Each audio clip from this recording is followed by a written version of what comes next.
Na programação da TMC, o governador do estado de São Paulo, Tarcísio de Freitas. Ele está conosco aqui ao vivo, vai nos conceder o prazer dessa conversa aqui nesta manhã de quinta-feira. Governador, nos ouve bem, nos vê bem, bom dia. Bom dia, Felipe, bom dia, Joana, bom dia para todo mundo que nos acompanha no TMC 360. Então tá certo. A pauta é imensa, né? São muitos assuntos importantes. Eu queria começar, governador, com um assunto que ao mesmo tempo é nacional e regional, né? Afinal de contas, estamos falando com o governador de um dos estados mais importantes do país. Nesta semana, o noticiário nos trouxe dois acontecimentos muito relevantes na questão do combate ao crime organizado por parte da sociedade brasileira. Um que é promissor, né? Que é a aprovação na Câmara dos Deputados do projeto de lei antifacção.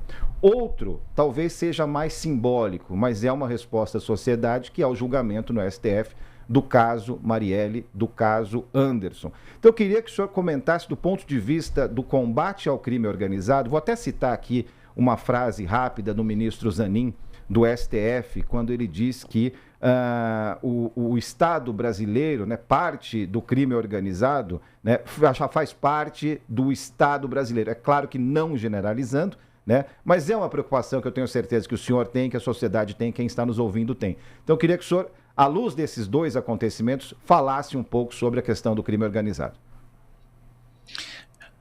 Felipe, você mesmo ressaltou a importância desses dois eventos, né? Um evento que no final olha para o futuro, que é a questão da aprovação do PL antifacção, e esse evento que é um resgate do passado, que é a justiça que está sendo feita. Os dois têm o mesmo caráter, que é aquele de fazer justiça, combater a impunidade, que são coisas fundamentais. Eu acho que o PL antifacção abre para nós uma grande oportunidade, que a gente está falando de endurecimento de penas, a gente está falando de mais instrumentos para combater o crime organizado, que foi se instrumentalizando ao longo do tempo e se aproveitando em alguma medida também da leniência da nossa legislação. Então a gente vai poder ter penas mais duras, suprimir benefícios para membros de facção, facilitar a expropriação de bens que foram acumulados ao longo do tempo por meio do crime organizado, o crime que entrou em várias atividades lícitas da economia para fazer a lavagem do dinheiro, então dá um caráter lícito a algo que é ilícito.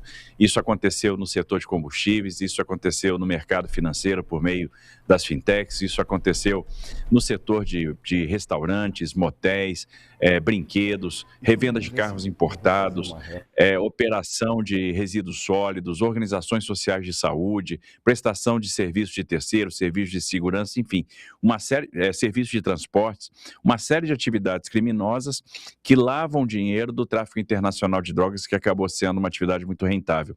E, obviamente, a gente tem que olhar o quanto isso é maléfico para a sociedade, porque 80% dos homicídios cometidos no Brasil tem relação com o tráfico de drogas. Então, à medida que a gente combate o tráfico de drogas, combate o crime organizado, a gente vai conseguir ver a repercussão também na diminuição dos homicídios, na diminuição dos crimes patrimoniais, e isso é fundamental. Então, o PL antifacção inaugura uma nova etapa e, obviamente, o julgamento daqueles culpados, né, daquelas pessoas que se envolveram no assassinato da vereadora Marielle, é também um sinal para a sociedade que crimes não passarão impune, e isso é muito importante. O sentimento de justiça é muito importante. Quando a gente fala em justiça, por exemplo, a gente discute muito aqui com o Ministério Público de São Paulo, com a Justiça de São Paulo, a velocidade do perdimento de bens, a recuperação desses ativos que foram acumulados pelas organizações criminosas. É fundamental isso para a sociedade se sentir vingada, se sentir justiçada. Então, trazer esses recursos, que são muito grandes, só para você ter uma ideia, quando a gente pega a Operação Carbono Oculto e a Operação Poço de Lobato e soma as duas, a gente tem alguma coisa em torno aí de 16, 17 bilhões de reais que estão aí bloqueados.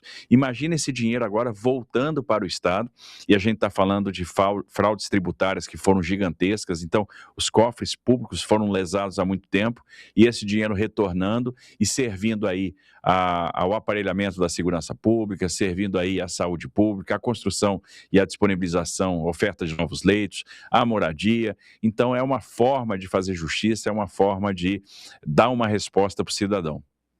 A gente está descobrindo, né, governador Tarcísio, que o crime organizado muitas vezes tem CPF e tem CNPJ, né? Então, para terminar esse assunto aqui, tanto do âmbito do governo do Estado de São Paulo, como no âmbito nacional, no plano nacional, como é que estão sendo os trabalhos, como é que o senhor enxerga e se está acontecendo de maneira satisfatória a integração entre Ministério Público, governo do Estado de São Paulo e também, é claro, Polícia Federal? Olha, nesta semana a gente fez a operação de número 210 entre Ministério Público e Governo do Estado de São Paulo, né, por meio das suas polícias, Polícia Militar e Polícia Civil. Então tem uma ampla rede de colaboração, de troca de informação.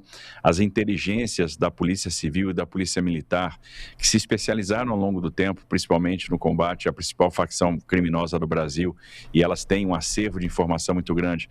Elas têm trabalhado em estreita colaboração com o Ministério Público, e isso tem permitido a eclosão de várias operações importantes, operações de impacto, operações que têm por objetivo a asfixia financeira dessas organizações criminosas.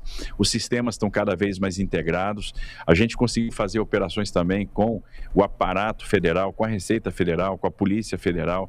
Isso é fundamental porque o crime tem um caráter transnacional, ele extrapola fronteiras, então a repercussão do crime que acontece aqui em São Paulo, às vezes, ela se dá em outros estados. A gente tem negócios que possibilitam essa lavagem de dinheiro em outros estados. A gente internaliza combustível aqui, às vezes, que chega em outros portos, que não Porto de Santos, que chegam em outros estados, que se beneficiam muitas vezes de regimes especiais tributários dados por outros entes da federação.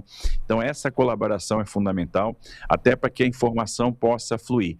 É fundamental que a gente possa contar com o COAF, que a gente possa contar com a Receita Federal, que a Receita Estadual trabalhe junto com a Receita Federal, que o Ministério Público Federal trabalhe junto com o Ministério Público Estadual, que a Polícia Civil trabalhe junto com a Polícia Federal, para que a gente possa ter êxito nas operações, e isso está acontecendo. Observe que antigamente se falava muito, olha, a gente sabe da presença do crime organizado ou desconfia da presença do crime organizado no setor de transportes. Agora a gente está vendo a operação no setor de transporte, e aí vide aí a operação Fim de Linha, né, que pegou Transulf, que pegou UpBus. A gente viu a operação no setor de combustíveis, né, tanto a Carbono Oculto quanto a Posto de Lobato. A gente viu outras operações que pegaram outros segmentos do crime organizado.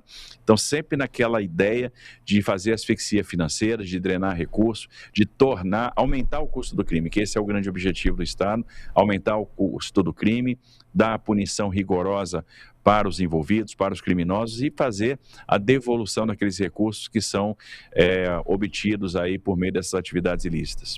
Governador, gostaria de falar agora sobre o seu projeto de reeleição ao governo do estado. Nós estamos falando ao vivo agora para todo o Brasil, mas São Paulo é o estado mais populoso, mais rico do país, então é um assunto muito importante para todos. Sabemos que ainda há definições a serem feitas, como, por exemplo, o nome do seu vice. Eu gostaria de saber se já existe esse nome, se o senhor tem alguma preferência. Sei que o senhor disse que a investigação contra o seu vice, Felício Ramute, por suspeita de lavagem de dinheiro envolvendo quase $1,5 milhão em Andorra, é fofoca antes da eleição, mas é um fato que preocupa o senhor, porque preocupa a população.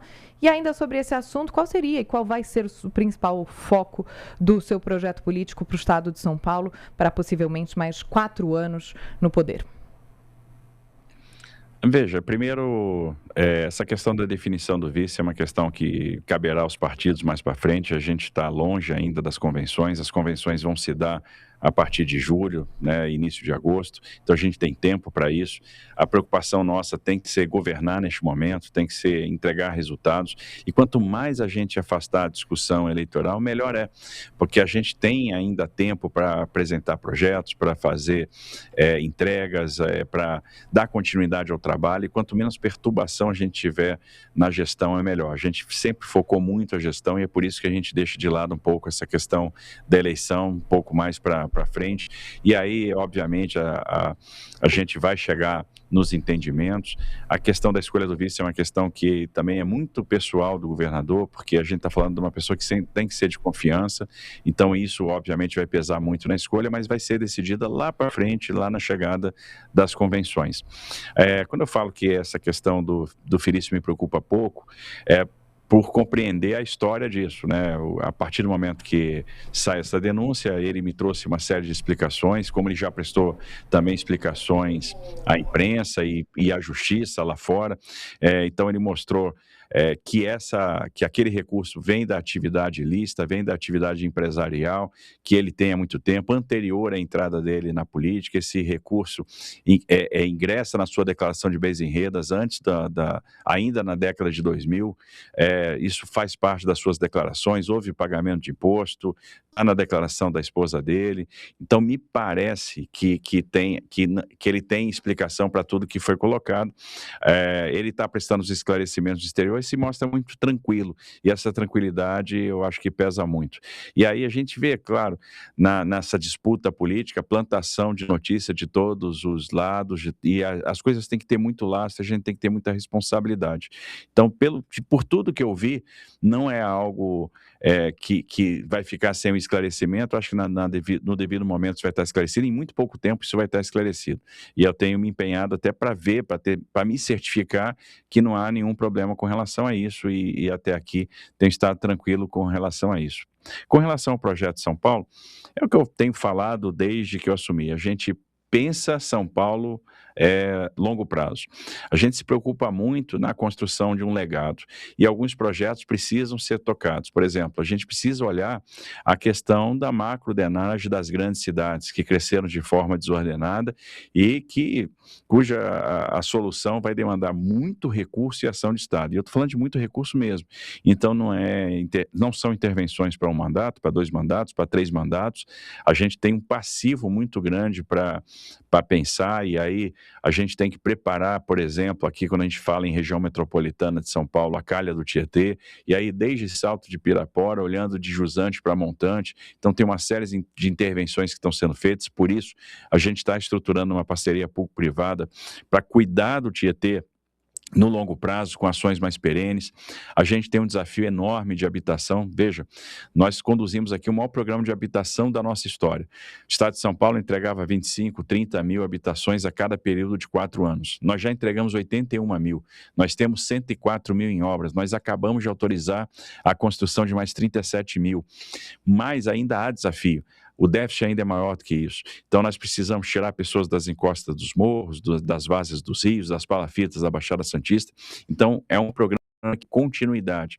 A gente tem as intervenções de mobilidade, a expansão do sistema metroferroviário, a gente tem aí a questão da terceira pista da Imigrantes, a duplicação de Ubatuba para Caraguatatuba, a gente tem, já licitamos e vamos iniciar a obra do trem Campinas-São Paulo, mas a gente vai fazer aí o Sorocaba-São Paulo, a gente tem a questão do São José dos Campos, São Paulo, do Santos-São Paulo. Então, no transporte de passageiros, ferroviário de passageiros, tem muita coisa para ser feita.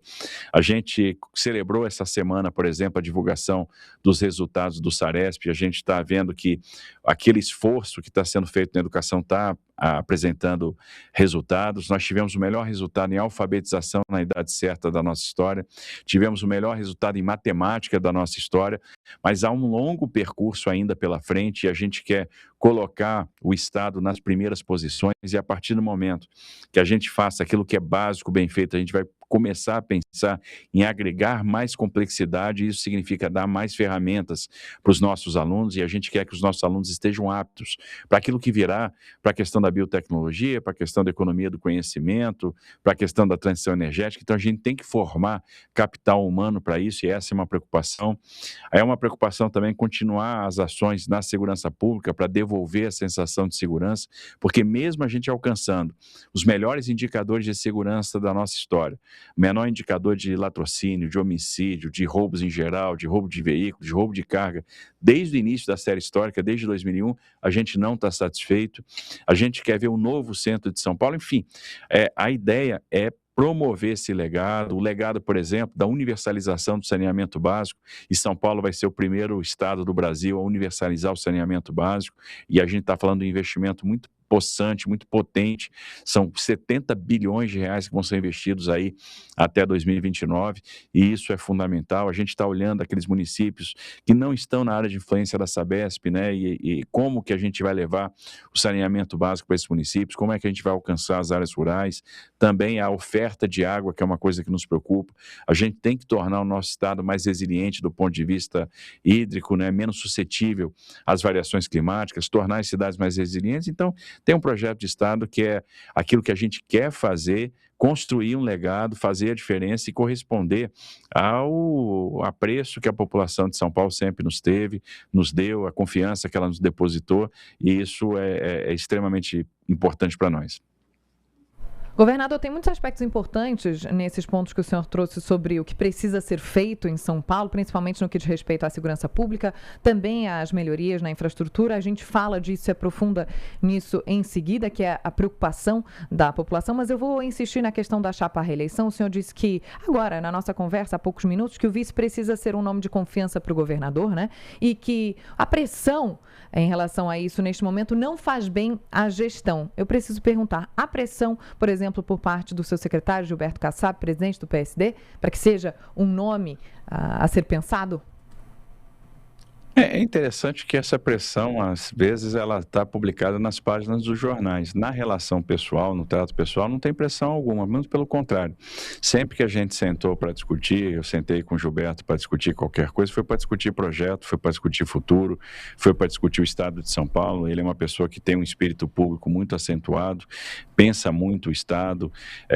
Quando teve a oportunidade de estar na gestão como prefeito, se ouve muito bem, foi um grande prefeito, é uma pessoa que pensa Brasil, que tem um propósito na política, então nunca houve da parte dele nenhuma espécie de pressão, olha, tem que ser isso, tem que ser aquilo, muito pelo contrário, ele sempre deu uma tranquilidade muito grande, olha, Tarcísio, eu estou no seu projeto independente da sua escolha, isso é muito forte, então isso para mim tem uma importância muito grande, ele tem sido realmente um importante aliado, o partido dele tem sido um importante aliado, e a gente tem essa tranquilidade. Então não há pressão da parte do Gilberto Kassab, não há essa questão.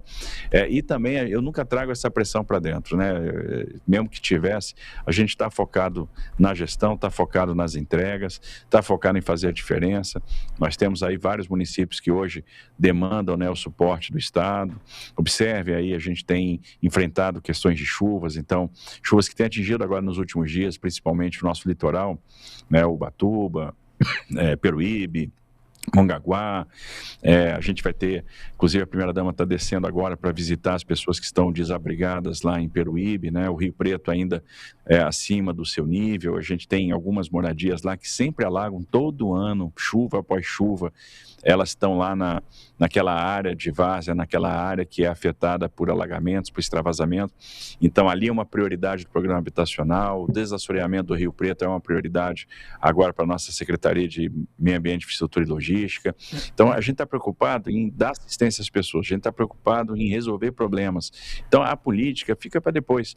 Eu acho que é essa visão que a gente tem que ter lá na frente, e como a gente está falando também de um projeto de continuidade, lá na frente a gente estrutura essa chapa, vamos fazer o melhor trabalho possível, apresentar aquilo que foi feito para escrutínio da sociedade, mostrar o que nós pretendemos fazer, onde é que nós podemos chegar, e eu tenho certeza que a gente pode chegar muito longe. Então essa é a confiança que a gente tem, e é assim que a gente vai continuar tocando o barco aí. Governador Tarcísio, falando conosco aqui no TMC 360, ao vivo aqui na TMC, o senhor falou nessas últimas duas respostas de algumas realizações importantes do governo do Estado de São Paulo, algumas em andamento, algumas já feitas, e no começo a gente falava sobre PL antifacção, sobre violência. Então eu queria tocar num ponto agora que não deixa de ser um paradoxo, né? A população, de modo geral, se sente insegura. Porém, os índices de letalidade da polícia no estado de São Paulo, tanto civil como militar, estão em alta. A gente está falando de 800 óbitos em 2024 e 2025. Vamos desconsiderar aí os anos de pandemia e pós-pandemia, né? Anos mais normais, aí 2024 e 2025. Já houve muitas polêmicas, né, com relação à atuação policial, isso não vem desse governo, teve a polêmica das câmeras recentemente. Como é que está o entendimento do senhor com relação à atuação da Polícia de São Paulo?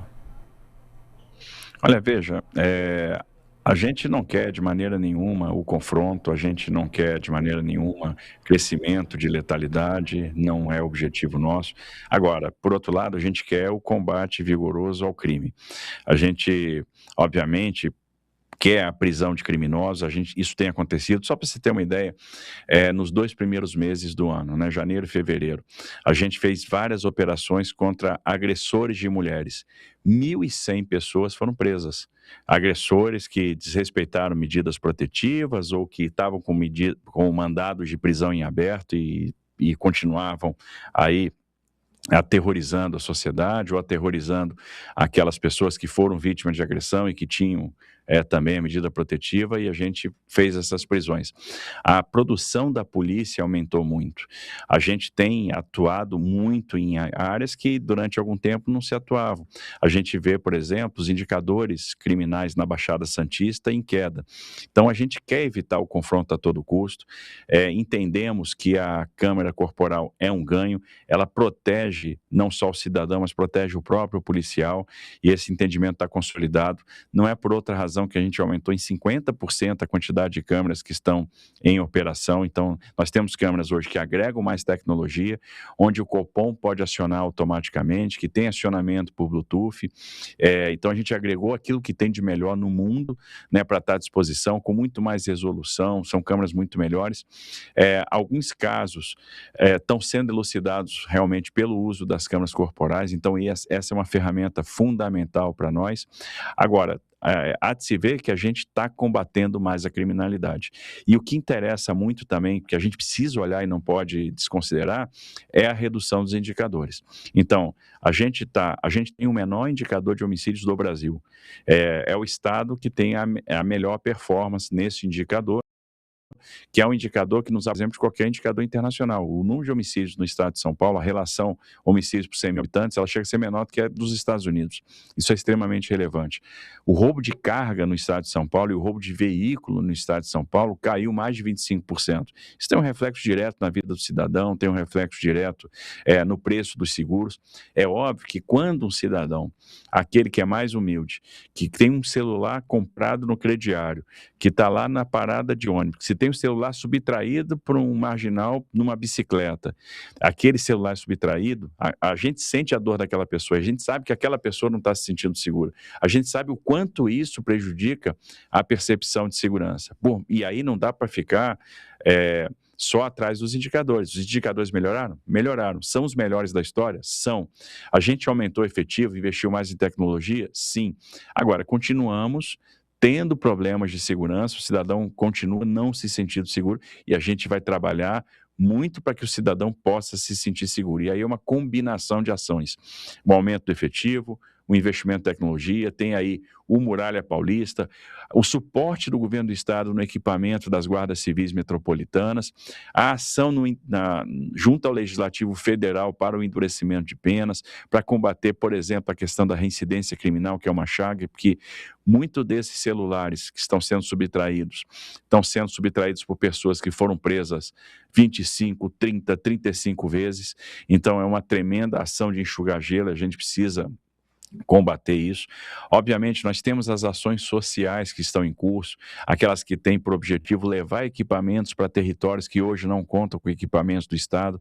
Isso vai ter um reflexo também na segurança pública. A gente está preocupado em emancipar determinadas famílias que têm dificuldade de emancipação, e isso, obviamente, vai ter um reflexo na segurança pública. Essas políticas públicas estão todas interligadas, elas não são isoladas, e elas precisam caminhar em conjunto.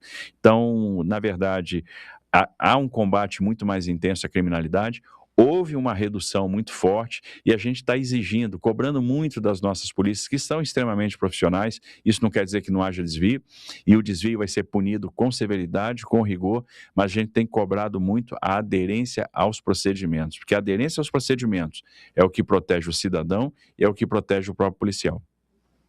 Governador, sobre educação, os resultados do SARESP, que é o Sistema de Avaliação de Rendimento Escolar do Estado de São Paulo, para quem nos escuta de outros lugares do país, mostraram um avanço muito importante em relação à matemática, com o melhor desempenho da série histórica, mas também mostraram que a proficiência em português, em língua portuguesa, ainda não voltou aos níveis pré-pandemia. Que medidas concretas podem e vão ser adotadas para evitar que essa defasagem em leitura e escrita se torne permanente, né, para uma geração de alunos? A gente tem que dividir aí a situação em duas, né? Então vamos pensar um pouco na situação de curto prazo, e aí eu estou me referindo àqueles alunos que já estão nos anos finais do fundamental, estão no ensino médio, que já carregam essa defasagem que vem desde a pandemia ou mesmo antes, e esses alunos têm mais dificuldade com os conteúdos, e para cá eu tenho uma estratégia, e vamos pensar nos anos iniciais. Se a gente observar a proficiência dos alunos nos anos iniciais, o resultado foi extraordinário. E aí está havendo um investimento muito forte naquilo que é base, na educação básica, na primeira infância e na alfabetização na idade certa. Esse investimento na alfabetização na idade certa nos levou ao melhor resultado de alfabetização da nossa história também. Pela primeira vez, São Paulo foi agraciado com o selo ouro do Ministério da Educação. E aí tem um trabalho conjunto de cooperação que está sendo feito. A gente tem trabalhado com gestores municipais, a maioria das escolas do Fundamental 1 estão sob gestão dos municípios. A gente tem, obviamente, escolas sob a gestão do Estado, e a gente conseguiu até na gestão do Estado ter um resultado na alfabetização melhor do que nas escolas da gestão do município. A gente está trabalhando de mãos dadas com o município, tem uma empolgação nos municípios com essa questão da alfabetização, e esse trabalho conjunto está envolvendo o compartilhamento de material didático. Só para você ter uma ideia, o material desenvolvido pelo Estado de São Paulo, e a gente buscou o Estado da Arte, buscou os melhores materiais do Brasil, a gente teve intercâmbio, buscou o pessoal de Sobral, que desenvolveu, que avançou muito na questão da alfabetização há alguns anos, e a gente desenvolveu um material de ponta, e a gente está compartilhando esse material com as prefeituras. Há um tempo atrás, só 100 prefeituras do estado de São Paulo usavam material de Estado. Hoje, nós temos quase 600 prefeituras usando material de Estado. Instituímos a prova de fluência leitora no início do segundo ano, no final do segundo ano. A gente tem feito também o treinamento dos professores municipais. Ano passado, a gente treinou 62 mil profissionais de educação dos municípios, isso tem sido extremamente relevante, e a gente dá uma bonificação para aqueles municípios que têm a melhor performance na alfabetização. E o resultado? Crescemos muito na alfabetização na idade certa. A gente avançou, né, para 77% dos nossos alunos com fluência leitora, e 4 entre 5 alunos aí já alfabetizados na idade certa. Estamos satisfeitos? Não. A gente quer chegar no 100%. Agora, a gente percebe que estamos construindo a base. Uma novidade para esse ano é que a gente vai começar a avaliar também a fluência matemática, para dar o suporte à base matemática desde os primeiros anos da escola, porque isso vai ser... O que a gente está fazendo agora com os anos iniciais vai ter reflexo lá em 2032, lá em 2036, que é quando esses alunos vão chegar no final do Fundamental 2 e no final do ensino médio. E a gente vai ver um gap muito menor. Com relação àqueles alunos que já estão mais avançados e aí carregam já essa defasagem, a gente tem que trabalhar algumas questões que são fundamentais. A gente está trabalhando, houve um avanço muito importante nesse ano e a gente pode avançar muito mais. Basicamente, a gente tem que trabalhar a questão da escola de tempo integral, aumentar os nossos alunos em tempo integral, porque esses alunos comprovadamente são os que têm o melhor rendimento. Trabalhar muito a questão da formação continuada do professor. Hoje a gente tem um programa muito interessante que é o Multiplica, onde cada tema, antes de ir para a sala de aula, é debatido em conjunto com os professores. Eu tenho um professor multiplicador que faz as iterações com os outros professores, eles se preparam bastante para aquele conteúdo, para aquela aula. Aí eles ministram a aula, depois de ministrar aquela aula, eles disparam a tarefa de casa e conseguem observar que aluno que fez, que aluno que rendeu, que aluno que não conseguiu fazer, quem está com dificuldade. As provas bimestrais têm ajudado muito também a monitorar a proficiência, quem avançou, quem não avançou. E aí é outro braço da atuação, que é a questão da tutoria, da recuperação do aprendizado. Então, são os professores extras, os professores adicionais que estão atuando na recuperação do aprendizado. Além disso, a gente está buscando que o aluno perceba utilidade na escola. E aí, os conteúdos práticos, a questão do ensino profissionalizante. A gente vai ter esse ano praticamente 40% dos nossos estudantes de ensino médio no ensino profissional, fazendo a dupla formação. E aí a gente consegue correlacionar também esses estudantes que estão fazendo ensino profissional, eles acabam tendo maior frequência e tendo melhor desempenho. Então, eles percebem, olha, esse conteúdo é importante para mim, eles se engajam mais e isso está fazendo a diferença. Então, o crescimento do ensino profissional no estado de São Paulo tem também proporcionado um crescimento da nossa performance. E isso ficou claro quando a gente vê que os alunos de ensino médio tiveram praticamente o mesmo resultado dos alunos dos institutos federais e dos alunos do Centro Paula Souza. Então, isso é muito bom.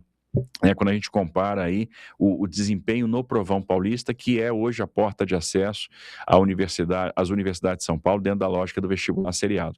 Então, a gente está celebrando o nosso desempenho recorde na matemática, foi o melhor resultado da nossa história, no 2º ano do fundamental, no 5º ano do fundamental, no 9º ano do fundamental.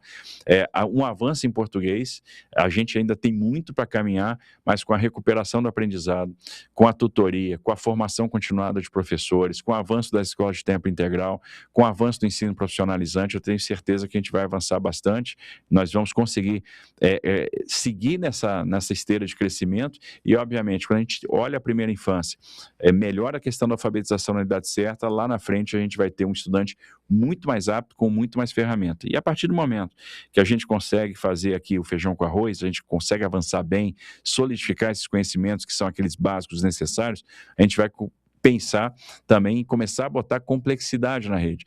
Ao invés de olhar só o SAEB, olhar só o SARESP, eu vou começar também a pensar na preparação para o PISA, que já tem um outro conceito e dentro daquilo que é importante em termos de ferramenta para os nossos alunos. Então, é aquele processo de melhoria contínua. Só para você ter uma ideia, o professor, no início do ano, hoje em São Paulo, ele recebe já o resultado do SARESP, onde aqueles alunos da turma dele se situam, que conteúdos que eles tiveram boa performance, que conteúdos eles tiveram uma performance que deixou a desejar, onde eles estão no básico ou abaixo do básico, onde eles vão necessitar recuperação, reforço daquele conhecimento, daquela competência, para que eles possam também trabalhar isso em sala de aula. Ele já tem a aula relacionada àquele reforço, daquele conteúdo. Então, o sistema hoje está muito organizado, muito integrado, para que a gente possa crescer continuamente.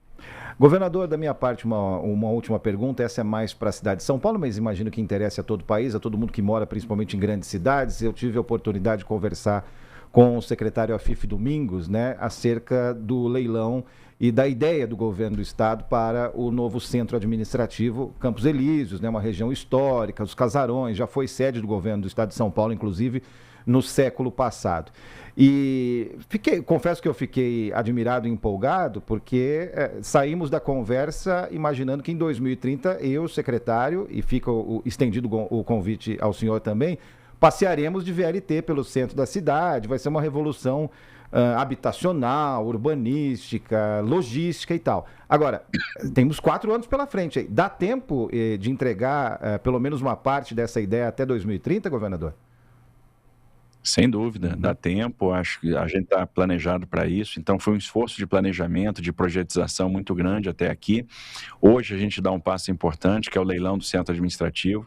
A gente está falando aí do investimento de 6 bilhões de reais, mas mais do que isso, talvez seja a maior intervenção urbana na cidade de São Paulo, depois aí do Vale do Anhangabaú. Então a gente tem aí uma intervenção que vai ser muito importante, um resgate da cidade, que não está distrita à questão do centro administrativo, porque observe, são várias coisas que estão envolvidas, conjugadas, ligadas. Então, a gente está falando do Boulevard da Cultura, né, que vai sair lá da Sala São Paulo, da Praça Júlio Prestes, e vai se estender, onde a gente vai poder ter atividades culturais ao ar livre, a incorporação do Jardim da Luz à Pinacoteca, para a gente ter as exposições culturais também ao ar livre, para a gente poder fazer um grande trabalho de zeladoria na Praça da Luz. A gente está falando do Parque do Moinho, a gente, das 916 famílias que habitavam a favela do Moinho, a gente já deu a solução habitacional para 858, todo mundo sendo atendido pelo Estado, recebendo seu imóvel com dignidade, com segurança.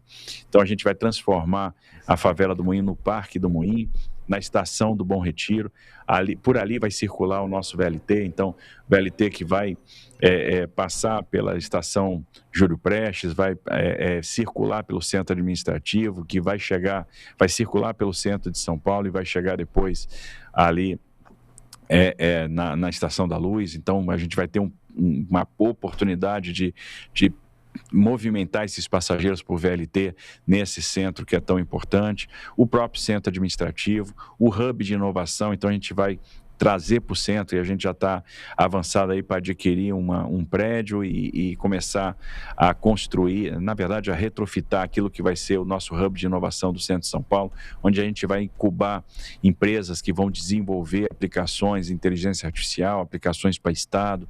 Então a gente quer incubar empresas de tecnologia, levar a tecnologia para o centro de São Paulo. Então, um braço de cultura, arte, tecnologia, os prédios do centro administrativo, todos modernos, com fachada ativa, com comércio, que vão promover ali a circulação de pessoas, as parcerias público-privadas habitacionais, né? A gente está hoje fazendo a restauração no Caetano de Campos, então tem um monte de coisa aí que está andando, e o que a gente pode esperar de fato, daqui a alguns anos, a gente vai ter um centro de São Paulo absolutamente diferente.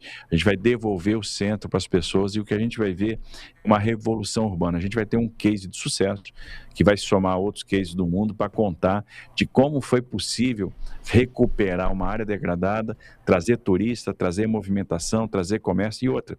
Isso aí impulsiona a sociedade civil, porque se você observar o que está acontecendo hoje no centro, os comerciantes hoje estão fazendo a limpeza de fachada, estão fazendo a substituição de árvore de canteiro, estão fazendo a recuperação dos canteiros, estão fazendo iluminação dos seus comércios, e as pessoas estão circulando, elas voltaram a circular à noite. Então é comparável ver o antes e depois.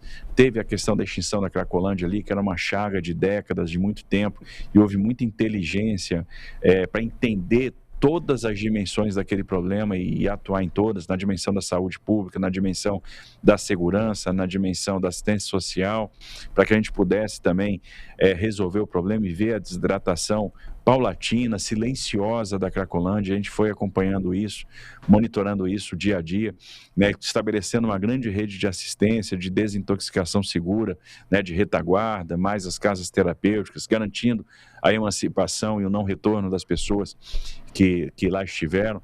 Óbvio, a gente continua tendo dependente químico na rua, isso é um processo contínuo. A gente começou a abrir os braços de assistência do Estado também para dar conta desse desafio, e o fato é que aquela situação, aquela cena de livre comércio, etc., já não existe mais, e a gente vai transformar aqueles espaços em praça, em habitação da CDHU, como a gente também desmobilizou a favela da Rua dos Gusmões. Enfim, tem toda uma série de intervenções que vão devolver o centro para as pessoas. A gente podia falar, por exemplo, da construção lá na quadra 37, daquilo que vai ser a sede da Polícia Militar e do Comando de Policiamento Metropolitano, e é algo que a gente vai começar em breve também.